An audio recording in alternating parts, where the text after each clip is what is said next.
So hello students, welcome back to my YouTube channel Gurukul matric point 2024। तो आज हम बात करने वाले हैं प्रश्नावली 3.2 का क्वेश्चन नंबर 3 का 4 नंबर क्वेश्चन के बारे में। तो चलिए हम क्वेश्चन को स्टार्ट करते हैं। तो यहाँ पे दिया हुआ है अनुपातों A1/A2, B1/B2 और C1/C2 की तुलना कर ज्ञात कीजिए कि निम्नलिखित समीकरणों के युग्म संगत हैं या असंगत। तो सबसे पहले हम संगत और असंगत के बारे में जानेंगे कि संगत और असंगत क्या होता है। तो हम यहाँ पे देख सकते हैं आप लोग कि यहाँ पर A1 और A2 जब बराबर होगा B1 और B2 के, और C1 C2 भी इन दोनों के बराबर होंगे तो हमारा संगत हो जाएगा। लेकिन जब A1 A2 B1 B2 के बराबर होगा लेकिन C1 और C2 इन दोनों के बराबर नहीं होंगे तो हमारा असंगत हो जाएगा। ओके।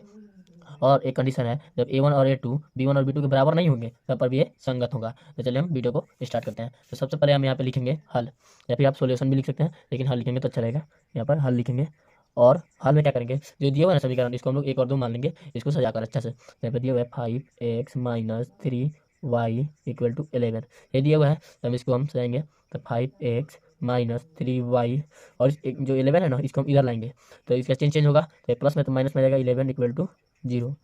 ये हमारा समीकरण नंबर 1 हो जाएगा। ओके, अब समीकरण नंबर 2 की बारी है। तो यही है समीकरण नंबर 2, तो हम इसको लिख लेंगे वैसे ही, 10x + 6y = -22। तो जब हम इसको नोट करेंगे तो ये होगा -10x + 6y, और क्योंकि 22 इधर माइनस में है इधर प्लस में आ जाएगा, जब हम इक्वल के इधर लाएंगे तो = 0। तो हमारा समीकरण 2 हो जाएगा। ओके, तो चलिए हम लोग अब इसको हल करते हैं। तो लिखेंगे रैखिक रैखिक व्यापक, लिखेंगे रैखिक व्यापक रूप से तुलना करने पर, जब हम इसको लिखेंगे रैखिक व्यापक रूप से तुलना करेंगे तो इसका जो सूत्र होता है, रैखिक व्यापक रूप का जो सूत्र होता है वो हमारा कुछ इस प्रकार होता है, A1x + B1y + C1 = 0। और दूसरा जो सूत्र होता है A2x + B2y + C2 = 0।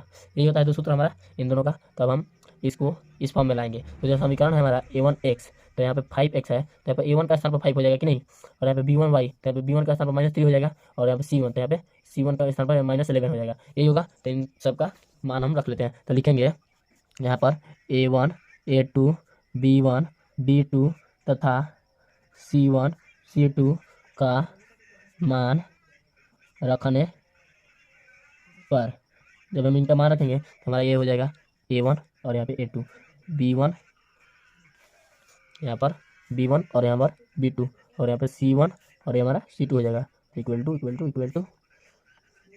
हमारा A1 का मान कितना होगा, तो यहाँ पे 5 है, तो जो समीकरण 1 में होगा A1 का मान होगा, और जो समीकरण 2 में होगा वो हमारा A2 का मान होगा। ठीक है, और B2 और C2 का मान होगा वैसे ही। तो यहाँ पे 5x तो समीकरण 1 में है तो हमारा 5 हो जाएगा, और यहाँ पे B का मान क्या होगा -3, क्योंकि गुणांक में -3 केवल है तो होगा -3, और C का -11।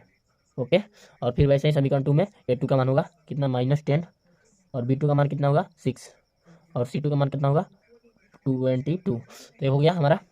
अब इसके बाद में आगे हम, तो चूंकि क्वेश्चन में दे रहा है हमारा यहाँ पे A1 A2/B1/B2 और C1 C2 की तुलना करके ज्ञात कीजिए कि निम्नलिखित रैखिक समीकरणों के युग्म का संगत है या फिर असंगत। तो इसको हम लोग को ज्ञात करना है A1 A2 और B1 B2 और C1 C2 के रूप में। तो हम इसको इस रूप का लाएंगे, A1 A2 B1 B2 और C1 C2 का रूप के लाएंगे। चलिए हम इसको लाते हैं। तो यहाँ पे लिखेंगे नीचे यहाँ पर A1 A2 B1 B2 तथा C1 C2 के रूप से तुलना करने पर, जब इस रूप से हम तुलना करेंगे इसको तो हमारा क्या आएगा, तो हमारा A1/A2, तो हमारा A1 का मान कितना है 5 है, तो यहाँ पे 5/A2 का मान कितना है -10 है।